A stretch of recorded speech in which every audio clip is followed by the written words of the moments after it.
1939 में दुनिया युद्ध की आग में जल रही थी। जर्मन डिक्टेटर अडोल्फ हिटलर पूरे यूरोप में अपना कब्जा जमाने के लिए हर तरफ तबाही मचा रहा था। जर्मनी में कई जगह खुफिया लैब बनाए गए थे जहां पावरफुल आधुनिक हथियार बनाने के लिए एक्सपेरिमेंट किया जा रहा था। इसी बीच एक चौंकाने वाली खबर उड़ते उड़ते आइंस्टाइन के कानों तक पहुंची। जर्मनी के 2 साइंटिस्ट ने न्यूक्लियर रिएक्शन का तोड़ ढूंढ लिया है। इसका मतलब वो लोग एटॉमिक बॉम्ब बनाने में कभी भी कामयाब हो सकते हैं। आइंस्टाइन इस न्यूज़ से इतना डर गए कि उन्होंने यूएस प्रेसिडेंट रूजवेल्ट को एक लेटर लिखा।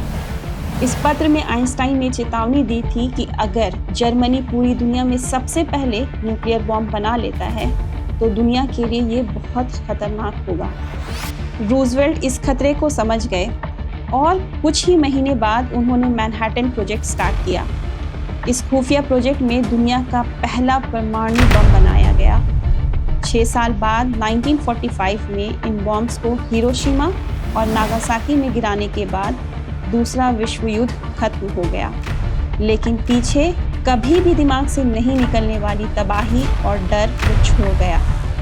आइंस्टाइन, जिन्होंने साइंस और रिसर्च का उपयोग सिर्फ लोगों की भलाई के लिए करना चाहा था, वो उनके आंखों के सामने तबाही मचा रही थी। बाद में इस पत्र पर अफसोस जताते हुए उन्होंने कहा, अगर मुझे पता होता कि जर्मनी परमाणु बम नहीं बना पाएगा तो मैं कभी ये लेटर नहीं लिखता। I should not have written that letter. इस दुर्घटना के बाद आइंस्टाइन से पूछा गया था कि तीसरा विश्व युद्ध किस हथियार से लड़ा जाएगा। इस पर आइंस्टाइन ने जो जवाब दिया था वो आप सोच भी नहीं सकते।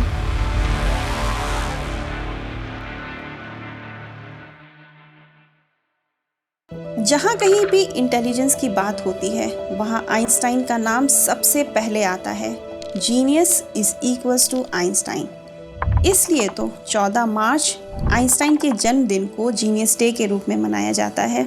14 मार्च 1879 को सर अल्बर्ट आइंस्टाइन का जन्म जर्मनी के एक यहूदी परिवार में हुआ था। उनका सर सभी नॉर्मल बच्चों के कंपैरिजन में थोड़ा बड़ा था। जब आइंस्टाइन 4 साल के थे, एक रात वो अपने परिवार के साथ डिनर कर रहे थे। डिनर के दौरान उन्होंने कुछ बोला। उनकी माँ बिल्कुल हैरान रह गई। जिस बच्चे ने 4 साल की उम्र तक अब तक कुछ बोला नहीं, वो अचानक से एक पूरा सेंटेंस कैसे बोल गया। क्या आपको मालूम है उन्होंने क्या कहा था? ये सूप बहुत गर्म है। जब उनके माँ बाप ने उनसे पूछा कि अब तक तुमने कुछ बोला क्यों नहीं, तो इस पर आइंस्टाइन ने जवाब दिया कि मुझे इस घर में आज तक कोई दिक्कत ही नहीं हुई थी। आइंस्टाइन को अपने उम्र के बच्चों के साथ खेलना कूदना बिल्कुल पसंद नहीं था। जब आइंस्टाइन सिर्फ 4 साल के थे तब उनके पिता ने उन्हें एक कंपास ला कर दिया था। उस कंपास को देखकर वो सोचने लगे कि हर बार इसका निडल नॉर्थ की तरफ ही आकर क्यों रुक जाता है। यहाँ से इनकी फिजिक्स की तरफ झुकाव शुरू हुआ। वो बचपन से ही ग्रेविटी, टाइम, यूनिवर्स जैसे कॉम्प्लेक्स टॉपिक पर सोचते रहते थे। उनका स्कूलिंग थोड़ी देर से शुरू हुआ। स्कूल में पढ़ाई उन्हें जेल की तरह लगता था, क्योंकि वहाँ समझने से ज़्यादा किताबों को रटवाया जाता था। अपने टीचर से वो कई अलग अलग तरह के सवाल पूछते थे। इस वजह से टीचर्स उन्हें लेजी डॉग कहकर भी पुकारते थे। आइंस्टाइन 12 साल की उम्र तक बहुत धार्मिक हो चुके थे, लेकिन धीरे धीरे साइंस का ज्ञान बढ़ता गया और ईश्वर से उनका भरोसा उठता चला गया। आइंस्टाइन मिलिट्री जैसा टफ बोर्डिंग स्कूल को सिर्फ 6 महीने में ही छोड़कर वापस आ गए थे और ज्यूरिख के Swiss federal institute of technology में पॉलिटेक्निक का एंट्रेंस एग्जाम दिया। फ्रेंच, केमिस्ट्री और बायोलॉजी में फेल होने के बाद भी मैथ और फिजिक्स में फुल मार्क्स लाकर वहां उन्हें एडमिशन मिल गया और साल 1900 में उनका ग्रेजुएशन कंप्लीट हो गया। 1900 की शुरुआत में उन्होंने अपने करियर का पहला टीचिंग स्टार्ट किया था। यहाँ उनके क्लास में लड़कों के साथ 2 लड़कियाँ थीं, जिसमें से एक मेलिवा मैरिक थी।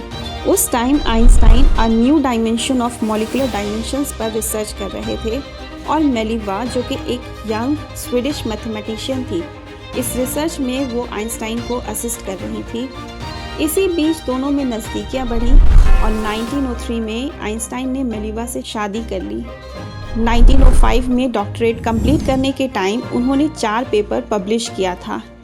इसी में एक था आइंस्टाइन का the most famous equation E = mc²। यहाँ से मॉडर्न फिजिक्स की शुरुआत हुई, इसलिए 1905 को मिरेकल ईयर के नाम से भी जाना जाता है। आइंस्टाइन को लोग general and special theory of relativity के लिए जानते हैं, लेकिन बहुत कम लोगों को ही पता है कि उन्हें नोबेल पुरस्कार थ्योरी ऑफ रिलेटिविटी के लिए नहीं, बल्कि फोटो इलेक्ट्रिक इफेक्ट के लिए दिया गया था। 1919 में मेलिवा को डिवोर्स करने के बाद उन्होंने एल्सा से शादी किया था। आइंस्टाइन की दूसरी पत्नी एल्सा उनकी कज़न थी। अपने बिजी स्केड्यूल में उन्हें बाल झाड़ना या उसे कटाना बिल्कुल पसंद नहीं था, लेकिन आज ये hair style genius hair style के नाम से जाना जाता है।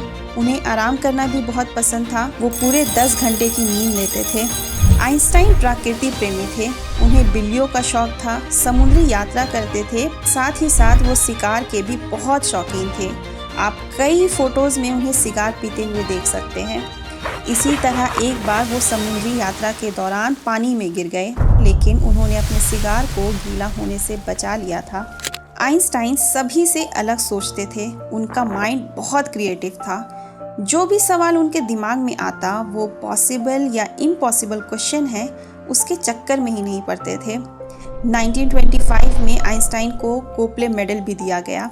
ये मेडल लंदन की रॉयल सोसाइटी ने उन्हें दिया था, जो हर साल साइंस के फील्ड में आउटस्टैंडिंग डिस्कवरी या इन्वेंशन करने वाले को देती है। आइंस्टाइन अपने स्पीच के लिए $1000 लेते थे और ऑटोग्राफ के लिए $5, और बाद में ये सब दान कर देते थे। एक बार उनसे पूछा गया कि आपके लैब में आपका सबसे ज़रूरी इक्विपमेंट क्या है, तब उन्होंने अपना फाउंटेन पेन दिखा दिया था। उनका दिमाग ही असल में उनका लैब है। वो बड़े से बड़ा कैलकुलेशन भी अपने दिमाग में ही कर लेते थे, जिसका सॉल्यूशन पेन और पेपर में सॉल्व करने से भी ज़्यादा सटीक था। उनका मानना था कि हर व्यक्ति जीनियस है, लेकिन अगर मछली की योग्यता को आप उसे पेड़ पर चढ़ने से जांचोगे तो वो मछली खुद को पूरी जीवन बुद्धू ही समझेगी। उनका मानना था कि हमारा यूनिवर्स ठहरा हुआ नहीं है, बल्कि एक्सपैंड या कॉन्ट्रैक्ट कर रहा है। इसे बैलेंस करने के लिए उन्होंने कॉस्मोलॉजिकल कांस्टेंट अपने इक्वेशन में ऐड किया था। 1929 में एस्ट्रोनॉमर एडविन हबल ने खोजा कि वाकई में हमारा यूनिवर्स एक्सपैंड कर रहा है। लेकिन 1930 में जब ये दोनों साइंटिस्ट आपस में मिले, तब आइंस्टाइन ने अपना कॉस्मोलॉजिकल कांस्टेंट को सबसे बड़ा ब्लंडर कहा। पता है आजकल की रिसर्च डेटा क्या कहती है? हमारा यूनिवर्स बिग बैंग के बाद से ही एक्सपैंड कर रहा है और ये कॉस्मोलॉजिकल कांस्टेंट वैलिड है। नोबेल प्राइज़ मिलने के बाद हर साल आइंस्टाइन का फेम और बढ़ता गया, लेकिन नाजी पार्टी की धमकी उन्हें हर जगह मिलती रहती थी। यहाँ तक कि आइंस्टाइन का एक पोस्टर पूरे शहर में लगा दिया गया था, जिसमें लिखा था नॉट येट हैंग्ड। यहाँ तक कि उनके सर के बदले एक बहुत बड़ा अमाउंट भी घोषित किया गया था। ऐसे में 1932 में आइंस्टाइन हमेशा के लिए जर्मनी छोड़कर अमेरिका चले गए। वहाँ उन्हें बहुत सारी यूनिवर्सिटीज़ ने अपने यहाँ प्रोफेसरी करने का न्योता दिया। उन सभी इनविटेशन में उन्हें सबसे अच्छा प्रिंसटन यूनिवर्सिटी लगा। वहाँ का माहौल दरअसल काफ़ी शांत था।